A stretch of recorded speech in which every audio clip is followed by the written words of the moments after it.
I've been fishing for over half my life. In the past 20 years, I've met some of the most amazing people through the love of angling. I've fished some of the biggest matches in the UK and Europe, and against some of the best anglers in the country. 61.50. Some of them I'm lucky enough to call my mates. On this channel, I'm bringing back some old friends I've met along the way to talk about past experiences, memorable events, and some of the best times we've shared on the bank together. My name's Voak. This is the Polar Podcast. This is one I've been really excited for. We sold you in the last couple of weeks that we'll be getting on one of the best canal anglers I know, and the only canal angler I know, and also a very good mate of mine, Mr. Martyn Reeves. Thank you very much. Pleasure to have you on, mate. Lovely to see you, and thanks for doing the journey all the way down here. it's a long old way for you, It boys. is, it's a bit of a travel, so no, much appreciated. And we start things off. We're going to talk all about your canal angling and how you got into it and all sorts of different things. But to start off, how did you get into it? How did you start off fishing from the very beginning? For fishing? Fishing in general. It was a story of, I moved to Cobham, I think when I was about 7, and my mum bought me my first fishing rod. I don't know if you ever remember they were made out of metal and maybe ceramic little rods. You could buy them in like the local discount. Is it like a whip? No. Or is it like a rod and reel? Little red rod, and you had a little round float and a spinner and a packet of hooks. I know the exact kit you're talking It's about. like the little starter kit. Not something you get out of like Sports Direct. So yeah, something. Yeah, that's Yeah. it. And it was Yeah. all, it had like plastic and then a cardboard bit at the back. That's it. Yeah, You open it up. Yeah, It had yeah, little yeah. pockets for. They still do them. Yeah. Brilliant, Yeah. brilliant. So that was my first fishing setup, right? And I went to my local river, and I put the float on, and I put the spinner on, and I cast it out into the mill pond, and left it floating around for ages. A float and a spinner. Float and a spinner. Yeah, just nothing happened until the moment I started winding it in, and the spinner started working, and a jack pipe took it. Yeah, and that was the first. covering all bases. I like it. That was the first floating fish I ever caught. Yeah, and Really? You caught a jack pipe? Yeah. a jack pike was I've your gone first. down in it, What did you do with it? Did you? How did you handle it on the bank? I didn't know. Another fisherman was there, and Nice, he good. understood for me and threw it back. And, Yeah, brilliant. And then I sort of walked home. That's quality. Yeah, it's quite. I bet you were buzzing, weren't you? And I was buzzing. Yeah, no, that's Yeah, how it all that's started it. for me, yeah. Out of all the times I've asked that question, that's probably the best answer I've ever had. That was quite honest as well. Yeah, it was, The float yeah. and spinner on the And same it was, setup. it was so. I didn't mean to. I didn't know what I was doing. I just watched people casting out. So I was not very far either. So is that the point where you just fell in love with the rivers and canals? no, that was the point where I fell in love with fishing. Right. I was outside. I didn't do much fishing that day. I was, I was chasing ducks around. I was, Yeah. How old was you? Maybe 7 or 8. Young. I was young. Right. Yeah. Yeah. Nice. Did you have an adult present? No, I didn't know. We lived probably 5 minutes from the river. Yeah, nice. So and it was in them days. You had to be, had to be home when the streetlights came. Yeah, that's it. Oh, the good old days. The good old The days. good old Yeah, days of kids having real freedom and Exactly. and yeah. So yeah. So I was young. And I just moved to Cobham at the time. So Can't really do that nowadays, can you? No. Just 7 years old, just go down the river. I think the problem is we've discussed this in the past. Is it everywhere's got a ticket, everywhere's private, everywhere's all the local council ponds have all been stripped of fish now, or because they don't want the responsibility of having to look after them. Yeah. So when we were kids, there was 3 bits of river, there was free lakes and 3 ponds and stuff. Whereas now there isn't, is there? There's nowhere, like my lad. He's 12. You wouldn't. If I was to go on, where are you going to go? He wouldn't have a clue. I mean, I wouldn't even have a clue where he could go now. Have you noticed over the years that the rivers and canals getting busier? There's a question. What's from when you started at 7 years old to now? What's changed over the time on the canals and rivers? What's the most noticeable change? I wouldn't know really with the rivers. Boat traffic. I'd say less boat traffic now. Less. That's surprising. On the canal, yeah. I mean, there are certain sections of the canal that they don't get driven over anymore, and they silt so high Right, and that's why? Obviously, the outboards get stuck in all the silt. Is that the reason? Yeah, So they're there's a just lot of that. not. Well, effectively, they're not being maintained. They're not being maintained now. This is quite an interesting. What if you know litter? More litter, less litter. Less. There's more That's people good. now using the canal, and I'll probably go on this later on. COVID, more people started going out and walking the canal during COVID because it was their only part of exercise for the day. Yeah. You were allowed to go out. I think we've touched on that before. COVID was a massive change, especially golf and Yeah, fishing. golf and fishing. I think they're the only two outdoor activities people could do and sort of half like. So I think it just fucking the traffic went right up, didn't it? They were the first to get released because the government kind of woke up and went, hold on a minute. Yeah. They could be outside. They can social distance quite easily, and but I don't think anyone ever realised that fishing or golf would actually get locked down, because everybody that plays fishing or goes goes to golf or plays fish or goes to golf or goes fishing realises that it's quite easy to social distance in that scenario. Yeah. Well, you've got acres and acres of... Yeah. Yeah. You know, in the rivers, the canals, is it relatable to like the lakes where you get like the same bottom in respects of like you can find gravel spots, you get weedy patches? Is it the same? Yeah, absolutely. Yeah. So there's no different at all. No, not in that respect. No, you want to look for the weed. You want to look for the sanctuary where they want to live. Yeah, it's all the same.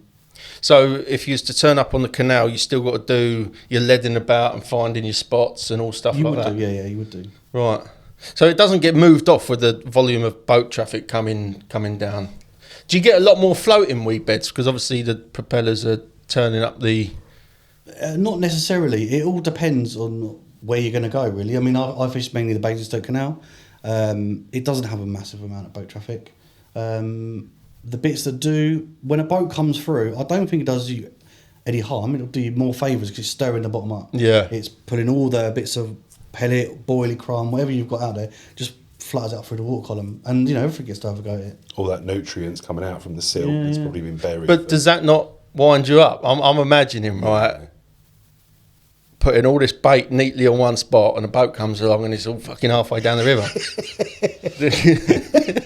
Can you see where I'm going with that? Yeah. That would wind me up. Every time you fucking spot me out, your bait's ending up down the river because of the outboard. It's not got a massive flow on it. It hasn't? No. And you've got to bear in mind, you're not fishing on a lake where you're baiting and waiting for a fish. These fish will travel up and down the canal and they know where to stop. And it's your job to figure out where they're going to stop, why they want to stop there. How deep are these canals where you're fishing? They average. I mean, you could be deeper than a boat. So I would say in the middle, probably 3 to 6 foot. Oh, not too deep then? Not massively deep. Oh, I was expecting like 20s. Nah, certain sections of the canal, you can see the bottom. Because obviously they go down to a V shape. I know they'll generally go down to a V shape. Or they'll drop off on the edges. Right. So your margins are really deep. But again, really shallow. You can see a lot and gin clear. Yeah. If they're gin clear, the carp don't have a chance. You can just hunt them down by walking. You can find them. So it's just hard work. I suppose the hard work is hunting them down. And I see you said that's the hard work. That's probably the best bit. Because you're out in nature. You're doing what you're doing. You're walking along the canal, and one fun fact I will tell you about is on the canal when you spot one. If you stop and look at it, it's off. What do you mean? So when it's there's a set lily pads, and it's face up. You spot the carp straight away. Yeah. If you stop and go, oh look at that, it almost knows and it will drift off. Right. It won't spook off like bolt off, but it will drift off. It will know that you're there looking at it. So So what would you be looking for? If you're not, if you know when you find that fish and I'm walking straight past them. Oh, you wouldn't even stop. I'm walking. I think they know what a fisherman is, to be honest. Well, they probably realise that out of 100 people walking past that canal, one person stops, and then the consequence of that person stopping is a hook in the mouth. And then bloody intelligent, which is. It makes sense, doesn't it? If you've got public walking past you every day, and one person stops, you know you're going to big get finger at you. a bit of bread stuck. Wow, on your look nose. at that. Yeah, Yeah. 100%. Last week we was talking about like close season and all things related to that. How do you still pre-bait in the close season? Would you pre-bait in the close season? No. I know a lot of your fishing is floater fishing on bread and stuff like that, but do you fish the bottom? Yes, yeah, I do, yeah. And you don't pre-bait I've got through a club the... lake. No, I've got a club lake. I fish over Yateley, as you know. Yeah. I've got a club lake. I can, drop onto that. And again, that's sort of, aside the canal, my canal fishing is more of a, I've got half an hour to kill. I don't spend all day canal fishing. Right. And I never will. I don't think it would ruin it for me. Right. I like to go down there. I mean, let's say the group chat. Yeah. First day of the season, lunchtime, I said, I'll catch one before Josh. Yeah. And took my lunch break, half an hour, and I was on my own, wasn't I? And Yeah. I'd had one, so. Yeah. I have seen you go down there and within a couple of hours have 4 or 5 fish out. But them fish, and I will put the photos up now, Oh, they're next level. they're... Yeah. You don't find them fish in a lake, do you? No. They're cool. No, they are cool. I mean, that was the appeal. I was catching cool looking carp. I would love to know where they originated from. Yeah. Do you know what I mean? Because they are. I mean, they'd be a target if they was in the lake. Oh, wouldn't they? all you know day what I mean? long. That's a. He's a fish of a lifetime. Yeah. whereas you'll catch them every chuck. Almost. But yeah, no, I know what you mean. I think a lot of them are from garden ponds. I'm not going to lie. Yeah. I would say a lot of them are from Is either it- local lakes or Do you find a lot of koi and ghosties Loads. in the area? loads. Yeah. Do ya? Grass carp as well. Yeah. Albino grass carp. Lots of koi. They're the ones not to go for. And as I said to you earlier on, Yeah. Don't go for the koi. When you find the orange one that's lit up like a Christmas tree, follow it for a little while, and it will generally guide you to the commons and the mirrors that you won't see because they're jet black. And Yeah. See, that's something I wouldn't think about. I'd see that koi and go for it straight away. Yeah. We were having the discussion earlier, and on my club lake, there's a couple of ghosties, like paler ghosties. As soon as you spot them, you know you're there or thereabouts. It's just like a big white flag, isn't it? Like, here I am, and you just follow them, and then that's. But yeah, I think it surprises me that you think that they're all from garden ponds. That because there must be flood. I mean, surely there's lakes that they flood would have flooded and in. stuff like that. Yeah, people moving fish about. I mean, it happens. You know what I mean? Yeah, of course it does. Of course it does. It shouldn't, but it Shouldn't, does. but yeah, it does. Yeah. Quick question. Alan Blair, a couple of years ago, he released a video and all this lamping come to light. Remember that? Yeah. Is that something you do? Oh, I love lamping. Yeah. Oh, you do? I've got. Does it work as well as what he says it does? Because 100%. on the video it looks pretty Yeah. good, to be fair. It's. I think Ollie Davis has said this before. It's a hobby in a hobby. Right. I've actually not fished at night with the lamping. Right. But I've been out and I find them and it's so cool. Yeah. I mean, I've got loads of videos. So anyone who doesn't know what lamping is, it's going out, walking the banks of a night time when it's pitch black and pointing your headlight Very, very powerful headlight. down in the water column, and being you can see so much further through the water, and you can pick up obviously the carp because they and the don't dark spoof off it, shadows. do they? They don't. No. And I think Which is really It's strange. well strange, yeah. Which is, considering Martin's going on about the fact that if you stop and look at a fish, they spook off. Yeah. You can shine a massive headlight in Yeah, their they don't faces, care. and they don't because care. they're not used to it. Yeah. They're not seeing it. And like I say, it's not something they see regularly. I wonder if the moon has something to do with that, because they're Yeah. on a full moon shining bright. Well, the interesting one, I think Sipography done it a little while ago. They were doing one of their underwaters, and they suspended a headlight above the underwater camera right. to see if they could see what was going on at night effectively, Yeah. which is one of the limitations of underwater filming. Yeah. And there was fish feeding on it. I've The actually footage wasn't that good. experimented but- once, right, and it's not something I'm proud of, right, and it's going to sound really fucking stupid. I was fishing on my syndicate, and I was the only one on it, and I parked my van looking the same direction as my rods were going, and I sat there with my full beams on, right, because I thought it might imitate the full moon. It's worth a try, isn't Yeah, it? it didn't work. No, it didn't work. But it's the thing is with stuff like that is if it had worked, Yeah, no. you'd be a genius. Yeah. You know what I mean? Yeah. And I think that is fishing, isn't it? You've got to try new things and go. It's like the glow in the dark corn they do. You know, Enterprise Tackle. Yes. Frank Warwick.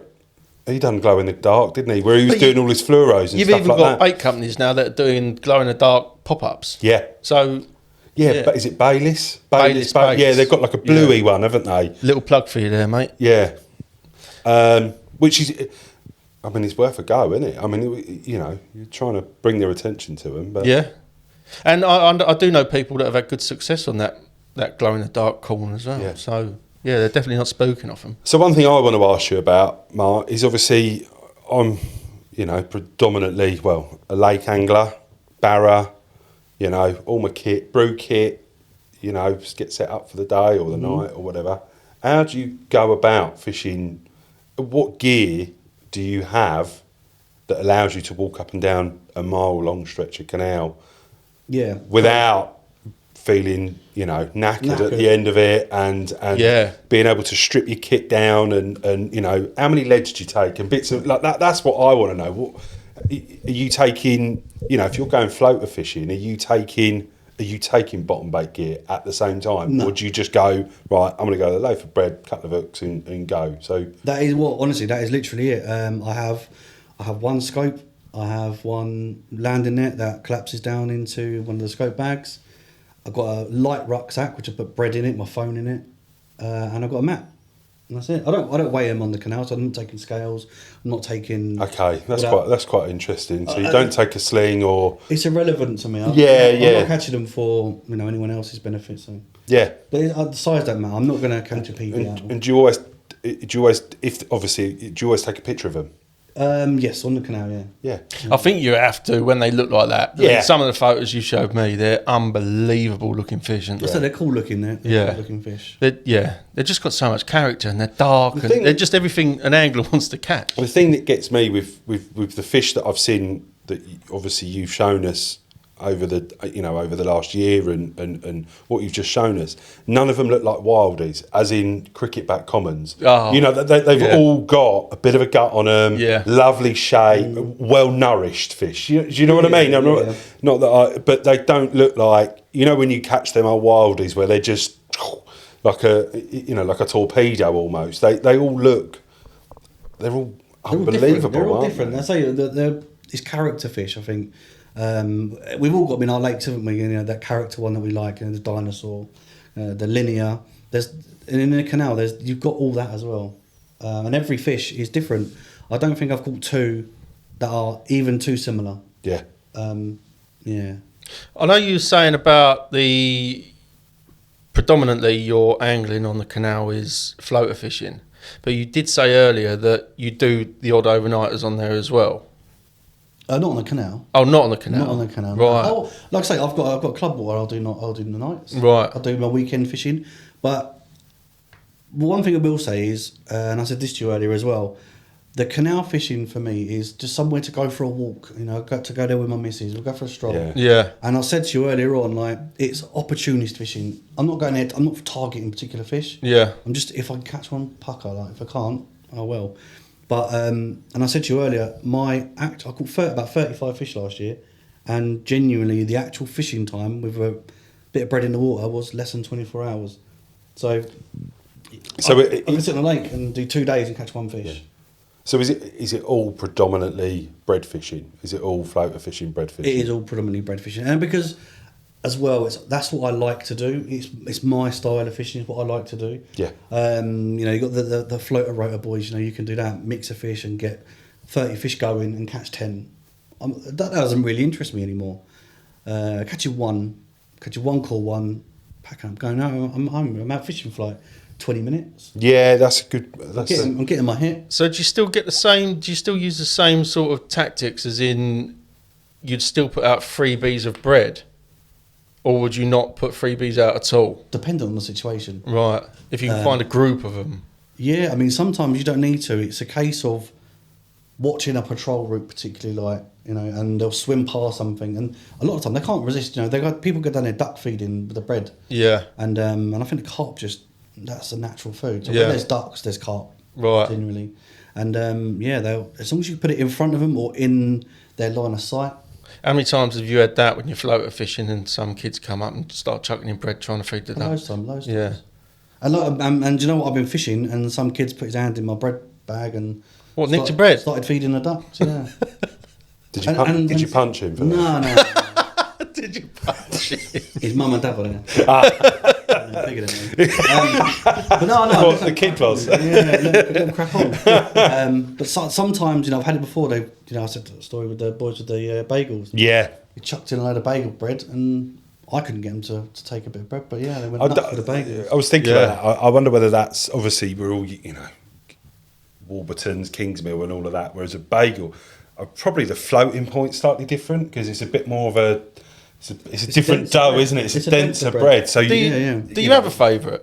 Would you favour one over the other? Because mate, you've been doing this years and years. I mean, we joked about it earlier. Warburtons, is the Which one? Toasty bread. Warburton's toasty. I mean, to be fair, I like eating that. It's my favourite. So I can understand where the fish are coming from as well. It has the thickness to be folded nice, but if you're gentle, you can fold it in your hand, hook it onto the hook. When you cast out, it absorbs so much water. If a fish comes up near it and one good suck, it almost collapses and folds in the mouth. This is something I want to talk about because in the last podcast I was saying to Taddy, your technique, I spent 17 years struggling to float a fish with bread because it just come off. Remember that trip we went to? I think it was Nick's Lake, and we had the stream behind us. You taught me the best way to put bread on the hook. So what I'd like to do now is maybe insert a little video here of how you put your bread on the hook because it just stays on. I'm intrigued about this as well because it's so frustrating. So frustrating. But not only that, I can cast it quite far as well. That's the thing. Are you just freeline? No freeline in bread? No. No I float, to go no back, bolt. Yeah, no, I don't use bolt machines. I don't use floats. No, just freeline hook. But the way he casts this bread out, you What size rods? 6 foot scopes. Okay. Very much. So quite a whippy rod. Yeah, I don't think the 6s are that whippy. No, Not compared to a 9. No. But I think with a 6, you can cast. I think I don't know. I mean, obviously physics is probably slightly different, but I think with a 6 foot you can cast a lighter item further because you can get more whip on it effectively. Was it you that I spoke to the other day, and you've just gone up to a 9? Or an 8? A 9, yeah. Right. And what's the reason behind that? Because I wanted to get that a little bit further. Right. With the free line still. And has that allowed you to do? Did that work? It has, yeah. No, it has. It has, yeah. So you're going I wonder even whether further now. that might. No, so the 6 foot, I'm not necessarily casting over my head. Right. This is the other thing. I'm casting Underarm. Okay. So the 6 foot smaller rod, I'm casting underneath a willow tree, for instance. Yeah. I can't go over my head. I've got to go under, and it goes on the other side of the willow tree. You're listening for the sucking. Do you know what I mean? Yeah. So it's, with the 9 foot, I found that the reeds have actually got too tall. So when I'm casting, I'm having to cast really high. Right. So with the 9 foot, I'm actually getting a little bit of distance as well, and that has worked. So I'm quite impressed with the 9 foot rod. And what test Cav? 275. I think it's the ESP stalker rod, 9 foot stalker. Oh, Yeah. Is that the quick draws? Is that the same Not thing? the quick draw now. Right. Okay. The stalker rod. I've started using that on the canal, and so that's done me a few. Right. Also, it's not the gear that's doing it, but it's getting me that little bit of distance. Yeah. Some of the turning circles, you want to get that a little bit further, but you can normally, like I say, just wait, just be patient, and they'll. But I suppose obviously because you're on the tow path, can you walk up and down that? So if you've got a fish on, let's say, and it bolted, are you following it down the river? Oh yeah. Down the canal. Yeah. So you've got your net on your back, and just follow the fish, you might hook it one bit, and then Because I think that is one of the. If you're fishing smaller rods on a lake, I think sometimes you need that. You want to be a 12 foot because you get that leverage to get out of a margin or something like that. Whereas obviously you haven't got that. You're going for you can just walk down. Just walk down the tow path, yeah. Yeah, and get to them. But this year you've also, I won't mention the lake, you've also taken the same tactics from the canal over to the other lake that you've found. the most recent one, and you're catching some mega fish out of there. Yeah. Same tactics as well, isn't you? Exactly, yeah. And I don't think it gets done much No. on there. So yeah, I'm just sort of watch this space. There's going to be hopefully a few good ones. Yeah. Stocked. So, when you hear about all like the sponsored boys and Calder's podcast, for example, you hear about all their targets and stuff like that. Yeah. All the target fish they're chasing, fish they have been chasing. Neil still needs a 50-pounder. Do you get that on the canal as well? Do you have target fish? Yeah, because a lot of it's visual, so it's all sight fishing. Yeah. So it's visual, so you see the ones you want. You Right. see them, you know, when you're following, watching them, and they bend, you can see. You can But almost do you see have the like, colours. like different lakes have their own Facebook pages and they post up all the results, stuff like that. Do you get that on the canal as well? Do you have like stretches of the canal that's got their own Facebook pages? Or is it all quite secret squirrel? There is a Facebook page. You can find a lot of the fish on there, but the good ones, no, they don't post them. No, it's a lot more secretive than, because I'd imagine them lakes, the owner wants you to see them to entice his people to come and fish here, but them where the canals aren't really owned by an individual, nobody wants to post their results because they don't want them to get flooded with people, do they? And it's sections as well. The sections aren't that big, so where this particular carp lives might only be in a section that's 200 yards long. But what's stopping that section? What's either side of that section? A lock? Locks. Right. Can the carp get through the locks? They can, yeah. They can. Mm-hmm. So not only are you walking up and down trying to find the carp might not even Could be in that somewhere lock. else. Wow. Yeah. That's hard. I think that's hard. That makes it even more impressive. Yeah, I think you're right, and I'm not. But you can see everything, can't you, in a canal? I guess. Not necessarily. No, you're right. You can't. I've walked sections where I know there's 3 big ones, and I've not seen them. Yeah. And I'm like, well, the only place I can be is under a boat that's on the back. You know, and again, that's time of year as well. I think is very important. When it gets colder, people on their houseboats, they have the heating on, and I think their houseboats get warmer, and they warm that underneath their boats a bit warmer. That's something I wouldn't even think That's about. just You know blown what I mean? my mind. Yeah. And the fish will tuck underneath the boats because it's the warmer bit of the water. The other thing is as well, I don't know if you've ever seen on the canal boats, there's sinks of like a tap that all the crap goes outside the boat. Or a little window where they tip the contents of the sink, and yeah, it's clear gravel. So the carp definitely feed underneath their windows, where they will tip. You know, Free food. So that's why they keep going back. The sink when you get the strainer. Yeah. And all the crap gets stuck in. Yeah. Tap it out the window and. Which is food, isn't it? So Which is it's food, yeah. it's just going to feed the birds. So That's madness. And it's all. And I've noticed on every boat that I've fished on now, I've done it, I marked it up, and I've just checked if it's gravel. It's always been gravel. So they're constantly going back, cleaning that spot up. And they will feed, yeah, that's where they'll feed. And so on the end of every boat as well, you know, they've got like lily pads, flowers. Do you know what I mean? And, Do these houseboats move at all? no. They don't? No. So that is a permanent... residential. Right. Would they get funny if you was fishing up to that? Oh, they do, yeah. They put out their own no fishing signs. That's quite popular. Really? I suppose you don't really want to 4-ounce lead it in the side of your boat, do you? This is where you've got to be considerate of, you know, everyone's allowed to have the canal. It's not just fishermen, it's not just dog walkers, it's, you know, the gear can't be on the canal towpath. A cyclist might come past. You've got to be mindful and respectful that everyone gets to use it. Yeah. Not just you. No. That's a nice way of putting it. Yeah, as well. that's a bit of etiquette. Yeah, Yeah, that 100%, is. yeah.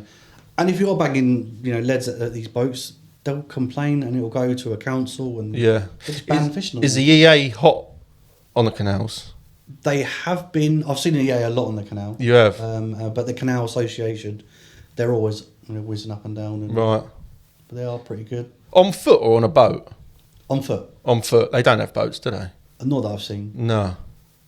I don't think the ticket officers do. I think obviously they have got boats because they do do surveys and bits and pieces, don't they? The EA. And maintenance, you know, lock Yeah. maintenance on the locks and things like that. So going back to the target fish, have you got any particular target fish still in the canal that you haven't caught yet? So Or do you have a target fish? And I've caught it. Oh, you've caught The one I wanted, I Right. got. Yeah. Recently? No, actually no. 4 years ago. Right. So now it's pleasure. Pleasure, yeah, because you love it. I do love it. Yeah, I do love it. I mean, I'm fishing over Yateley at the moment. I've got targets on there. Yeah. But again, I'm looking at the character fish. I'm looking at some of the old strain Yateley carp. How big was that target fish that you had? What did you catch it for size, or did you catch it for? I caught it for its looks. It looked just. I see it in the water once in the clove season, and I just knew I had to have it. Right. It's like it looked nuts. But it turned on me, and its scales opened up, bright white. Yeah. Carp was really dark. And we'll put a picture of that. How now. And then obviously from your first sighting to catching, what was the time? Okay, so I caught. It was close season when I found it, and it was 16th of June when I caught it. So it was the first day, and it was the first 10 minutes. Oh right, well, I mean it's not really. So it was an anticlimax, but I pulled the car into the car park, and at the end of my bonnet was the canal, and at the end of the bonnet there was a little bush, and in the canal there's a little set of lily pads, and I just poked my head over next to the bonnet, and there she was, mouth up, gagging for a bit of bread, and it literally I just took the bit of bread and lowered it into her mouth. Really, she didn't particularly want it, but it just lowered it in, and she sucked it straight in and was hooked up. And was you? I mean, obviously you were buzzy with your capture, but do you feel that took it away from the specialness of the fish at all? That you didn't have to work for it a little bit harder? No. There was two others, and like I've said before, I don't go for these carp. Like I don't hound them. I go for them when I'm just going for a stroll. I'm going for a walk, and I've got a rod in the car, and there's an opportunity there, so I take it while it's there. No. And plenty of times, this particular carp, there is actually only 3 fish in this little section, and the other 2 are much smaller. 5-6 pounders. Yeah. But they're jet black. Yeah. And I've had to pull the bread away from the big one so many times because I've caught it already.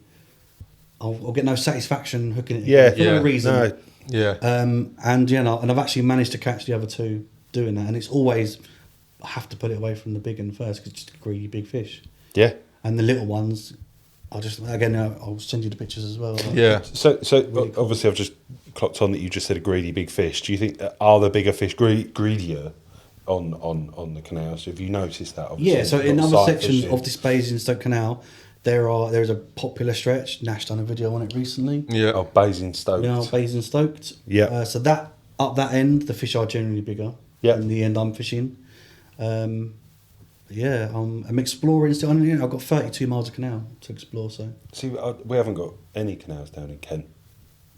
We've got the Royal Military, which is we've got a few rivers. Yeah. I'll say that I haven't looked for them. I don't know. It's something I'd love to do, and I said to you ages ago, take me on for the day, because that's one of my favourite methods of fishing is surface fishing. Yeah. And if you can get Martyn to take you out on the canal for the day, I think that'd be great. I just don't have How much time does it cost to do for a it. tutorial? Oh, nothing. Free of charge. We've got that now. There are 2 types of obviously surface fishing. You've got your floater rotor boys, yeah. Yeah. You're banging out mixers, spodding out mixers, Yeah. bolt machines, and catching 30 fish. Yeah. That's not me. I don't get any satisfaction from that. I like the old school.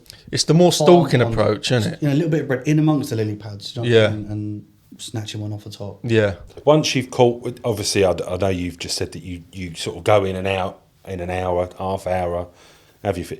If you were to say, right, I'm gonna go out for a couple of hours, could you catch multiple fish from the same stretch, or is it one fish, move on? I've never spent a day on the canal. The most time I've spent is. But but you catching one, all that disturbance, does that push them out? And, would it spook them? Oh yeah, that's they're gone. what, Yeah. Oh, they're gone. Yeah, so it's one fish move. One fish and move on, and go and find them. You might come back to that same bit. An hour later, And they've all regrouped. And they've all regrouped. Yeah. So they don't go far. No, generally they can't. I mean, unless you're on a section of canal that's massive. Yeah. They won't go far. They live in these areas as well. So. What's the biggest fish that you've seen or witnessed or caught? Oh, there's a 40 pounder in there. 40 pound. Yeah. Wowzers. Yeah, so there's good fishing there. Yeah, there is. Sounds There are some big unbelievable. fish in there. Yeah. And is it all ticketed? Yeah, so it's all Basingstoke Canal ticket. Yeah, I think it's like 30 quid a year. Oh, so you have to be a member? Yeah, you got to be You a can't member. just rock up with a No. licence and buy a ticket on the I don't think day, they do or- day tickets anymore either. So. Right. Or you can get them online maybe. Right.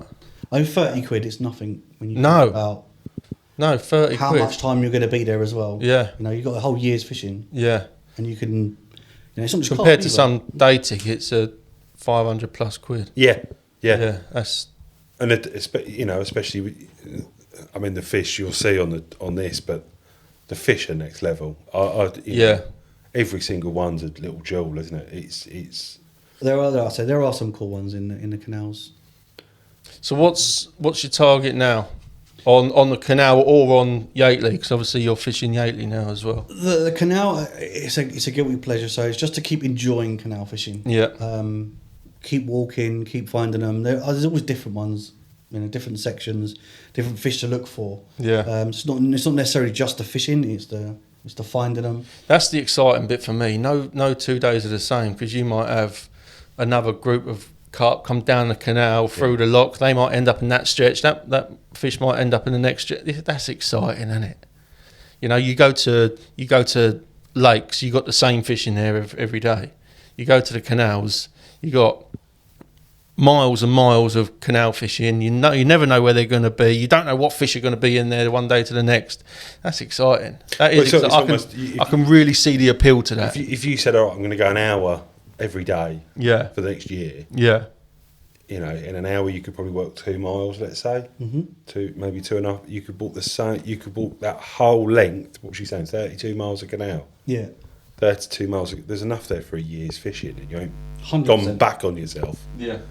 which is 100%. unbelievable, isn't it? I mean, it's.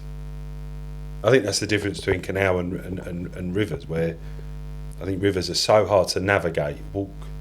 You know, it's so difficult to walk alongside a river for long stretches because there's roads, bridges, train tracks, Yeah. you know, bushes, you know, and naturally you get pushed away from the riverbank, and then you might rejoin it.